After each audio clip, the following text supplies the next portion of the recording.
Welcome to Manager Tools. This is Sarah. And I'm Mark. Today's podcast, 3 current modern management scams, part 1 of 2. As always, our content has been crafted by humans and is now certified by the Proudly Human Corporation. The questions this cast answers are: how can I tell what popular management guidance to follow? What is Manager Tools' opinion of generational management? Should I have a dialogue with my directs when I give negative feedback? Are engagement surveys a good idea? If you want answers to these questions and more, keep listening. Every year, we hear the exact same thing from attendees of the Effective Manager Conference. What comes next? Well, the answer is the Effective Senior Manager Conference, and the next one is happening March 12th in Austin.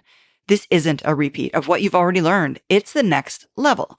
The same practical, actionable, no-nonsense guidance that you've come to expect from Manager Tools, built specifically for senior managers ready to tackle bigger challenges and lead at a higher level.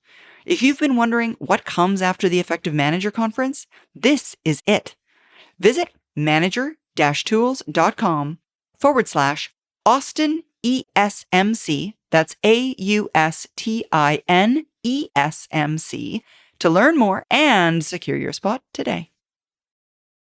So today we are talking about some current common management scams, essentially. Yes.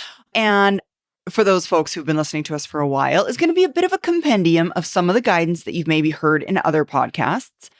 I love that we're releasing it today because we have so many new people part of the community who haven't found this guidance yet or don't know this guidance yet. And now that we've got like 2,000 podcasts, finding all of those individual podcasts is going to be trickier for those individuals. So today we're just going to bring together 3 of those ideas that for some of you might be familiar, but some of you might be new and different.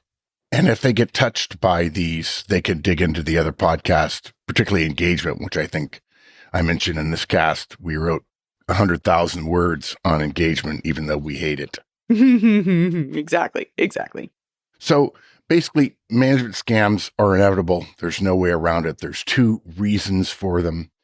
First, the vast majority of people who write about management don't know what they're talking about. Either they're a 25-year-old who's just started in their career, has a social media outlet for giving advice, which is inevitably bad.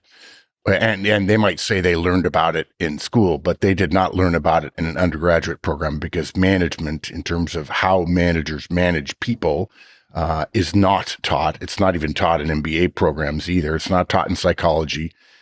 It's not taught in organizational theory because the professors don't know anything about it. Or the other thing is, they're a company whose business it is to sell new management training to large companies who buy training. Mm-hmm. And I think, actually, when you say that, Mark, they're a company, I think it might surprise people to realize that big management training companies really don't know anything about management. But folks, they don't. They don't. Their goal is not to learn more about, understand more about, delve into management. They're looking to meet their next quarter's revenue and profit numbers, and therefore they will latch on to any idea that they think that they can sell to their clients, irrespective of the underlying principles and the foundations and whether or not it works, frankly. Yes. But that's not their role. Their role isn't to figure out whether or not what they're saying works. It's to sell things people will buy. Yes, exactly. And the second reason is that large companies must buy management training, but also know nothing about management. They haven't studied it. They don't do studies of what works in their company or doesn't. In fact, the closest thing to it is engagement. And as you'll see, they don't use the engagement results in any way that's useful or professional. So what they do, what big companies do when they're thinking about buying management training, is they use social proof to use something that other companies have already bought. And that's easy if I don't mean to be negative to HR, but HR happens to be the one that actions this stuff so often. That makes it much easier to sell it internally if other companies are buying it. And that's why we see these management trends. Those other companies also didn't really know what they were doing, but once one company trumpets their success, and they will, even though almost no companies ask managers about whether or not after they went to training that they used the training and that in fact worked. So the idea that it's success is really vague. And frankly, why wouldn't they say it was successful just to justify their own investment? No offense. And so other companies more easily can sell the same investment to their leadership. Now, I use social proof because that's an important psychological concept, but it might also be called more pejoratively the bandwagon effect. Hey, they're doing it, so we're going to do it, which is not a way to distinguish yourself, not a way to differentiate yourself, not a way to reinforce your own culture, which everybody says they have their own culture, which you can find on their website, which of course is not their culture, but it's just easier to do what other people are doing. Well, and I might also say, Mark, if another really big, really well-respected firm is doing something and you are a smaller firm and you don't have the maybe time or the money, whatever it may be, to invest in figuring out what the right thing is, it's really easy to say, well, they're kind of a big deal. They're doing it. If they're doing it, it must work. Yeah. In fact, those management training companies target them specifically at big companies because, as Willie Sutton said when he was asked, why do you rob banks? He says, because that's where the money is. That's why they go after big companies, because their programs take big money costs, big money investments to do it. And a lot of small companies should not be doing those things because they don't have the infrastructure to support the kind of things that the management training suggests. And they don't have a big enough HR department to help those managers implement the guidance and so on. So it's just terrible. And folks, this has been going on for over half a century. So in this guidance, we're going to highlight the 3 biggest management training scams. By the way, scam is probably a little bit of a electric word. You could call them myths that you want, if you want. I call them scams because these people ought to know better.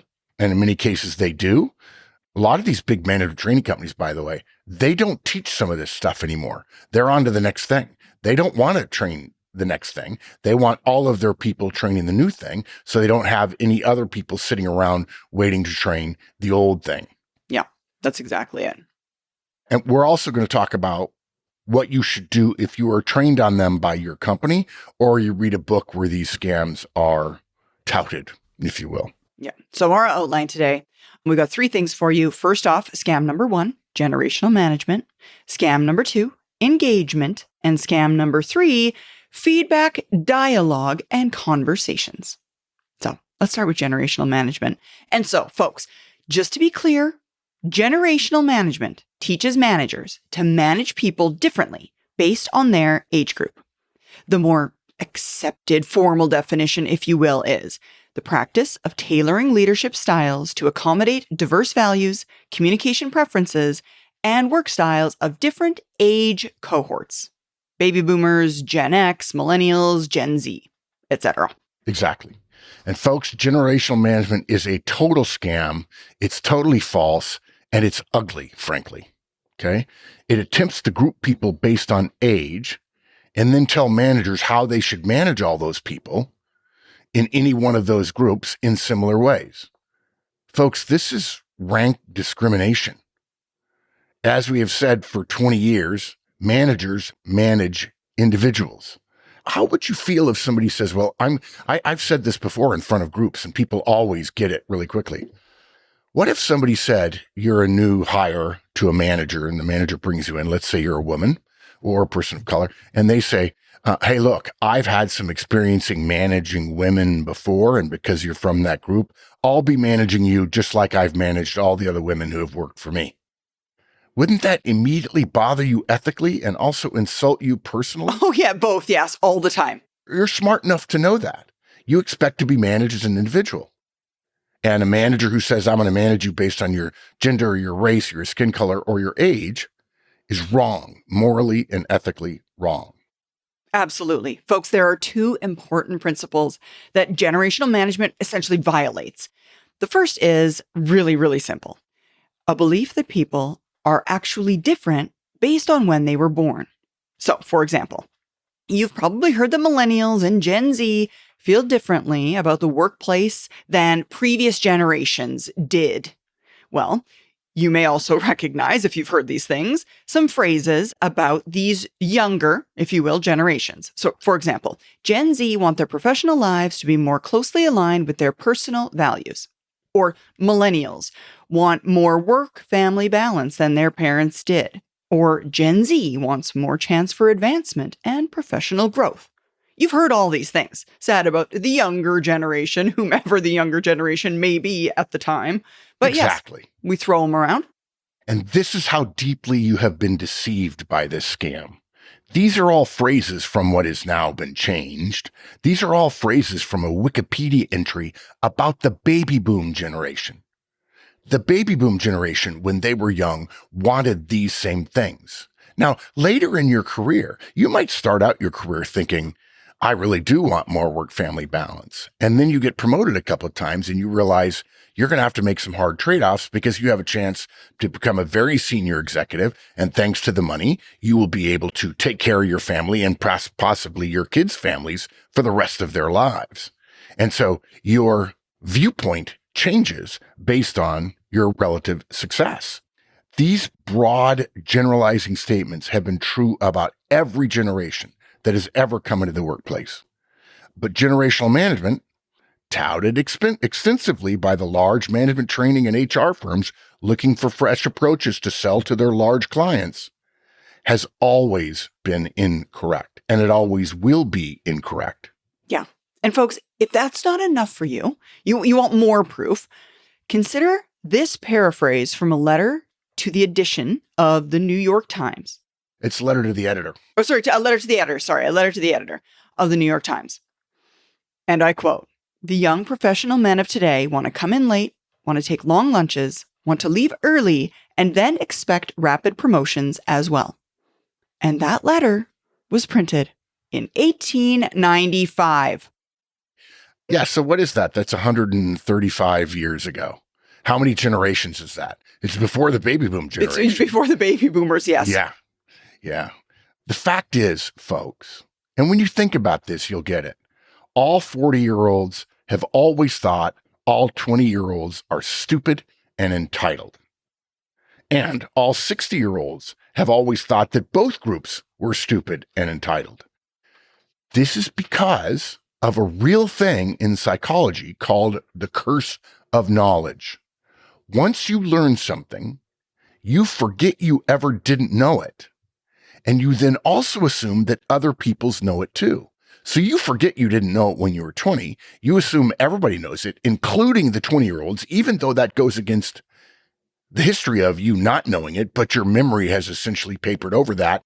You've forgotten how dumb you were. Mm-hmm. Yes, exactly. You don't like thinking about how dumb you were. Believe me, we've told stories on air about how dumb Mike and I were when we started our career. So when young people, all young people join organizations, they are seen as naive. And to be fair to some degree, that's true if you've never worked in a large organization. You went to secondary school, maybe you went to college or university. Those things weren't large corporate organizations or large governmental or large academic organizations in terms of working on the business side of the university that you just attended. And again, this is only because their leaders, the 40-year-olds, the 60-year-olds, have forgotten how naive they themselves were when they began their professional lives. Because it's easier to think. It's helpful. It's egotistically supportive to think, well, I've always known this. I mean, how could they not know that? Yeah. And I mean, Mark, right now, this is kind of a tangential example, but I'm working right now with Win Morgan over at Veolia to help him train people on our effective manager and effective communicator content. Yeah, we've licensed him and doing train the trainer. You're doing train the trainer with him. Yeah, exactly. And oftentimes I'll find he explains something. Usually it's a series of steps. It's some sort of process, or it's like a process, exactly, or it's instructions about the next activity. And he'll explain it in a way that it's clear to me, someone who knows the process deeply, it's clear to me he knows what he's talking about. But also simultaneously, it's clear to me that if he said those words to a person who was unfamiliar with the process, they would have no idea what he was talking about. Exactly. Because when you learn something so well, when you know a process so deeply, all of us have had this experience before, you tell someone and it's like, why can't you understand this thing? Like, I've said this like 14 times. Like, why are you still struggling? It's kind of that same concept. It's the curse of knowledge. You know it so well, you can't even remember a time when you didn't know what you know now. And so you can't imagine somebody else not knowing it. Exactly. Like, how are you asking that question? Really? Yeah, really. So, what is our guidance for what you individuals ought to do when you are confronted with generational management? Whether you learned about it, searching for managerial guidance on your own, or your company makes you attend some sort of training about it. Yeah. No, you cannot manage people based on their age any more than you can manage someone based on their gender or their skin color or their place of origin. Managing other people is about learning each individual's strengths and weaknesses and helping them become effective as an individual. Period. There you go. Folks, generational management is a scam to be avoided. People are not different because of their age. They are different because they're individuals. It is the manager's responsibility, your responsibility, to learn about the individual by building a trusting relationship with that individual.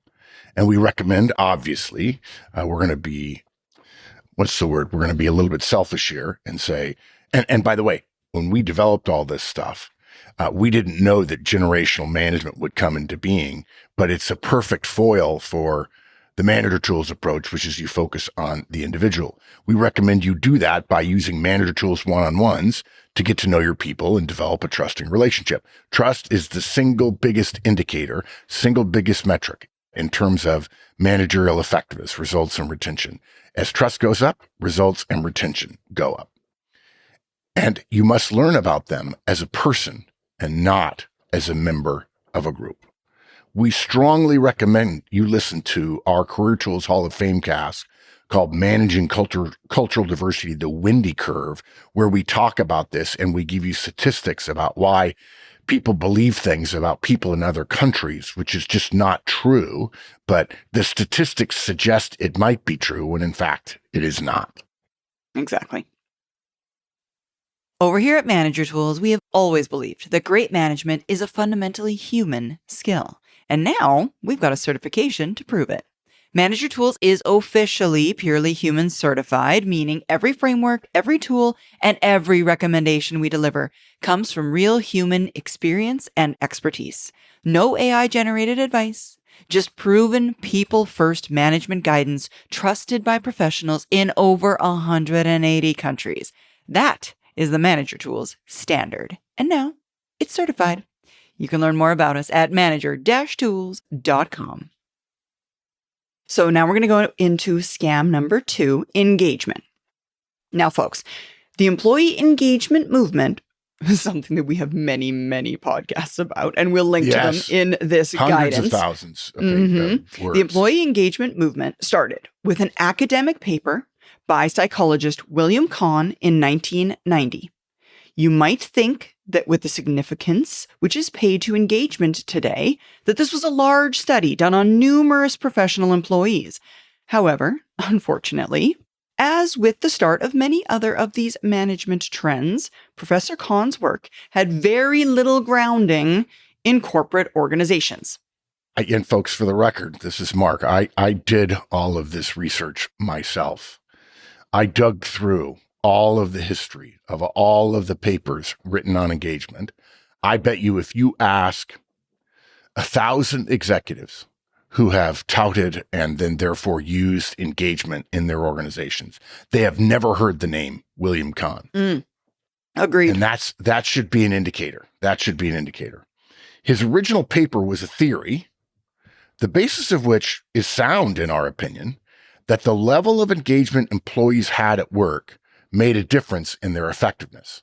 Now, I think what you would find out is if they were effective, they felt more engaged, just like we teach don't try to make your employees happy and hope that they'll become productive. Yes, it's true that there are a lot of trite phrases out there which say happy employees are more productive than unhappy employees. That's true, but it gets the cause and effect backwards. Productive employees are happier than unproductive employees, and your job is to drive them productivity. And since your job is not to manage the emotional state of your directs, you're supposed to teach them, help them learn how to be happy from their productiveness. In the same way here, as I said, somebody who's productive is going to be it's going to feel more engaged to the organization. It's a bit like the housing crisis of 2008, which most people who have studied it know.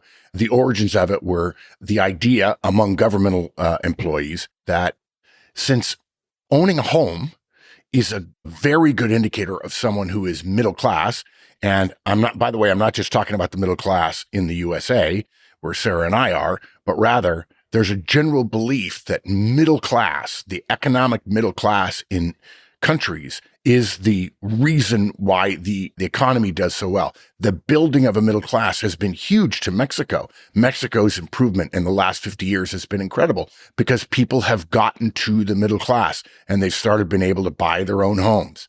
So in the US government, there was an idea that, well, if homes are a good indication of middle class, why don't we make it easier for people to buy homes? In fact, at the time, what they did was they changed the discussion, the vocabulary around creditworthiness from saying someone had a risky or below standard, a poor credit score, or they were a poor credit risk. They literally changed that to a phrase that is sort of value neutral called subprime.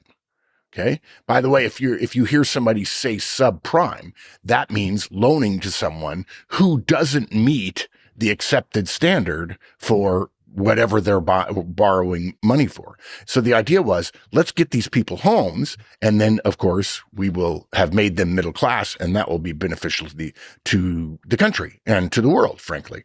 Unfortunately, what happened was, since the home industry had been built on, you really have to have a good credit rating to buy a home because you're going to be paying for it for 30 years.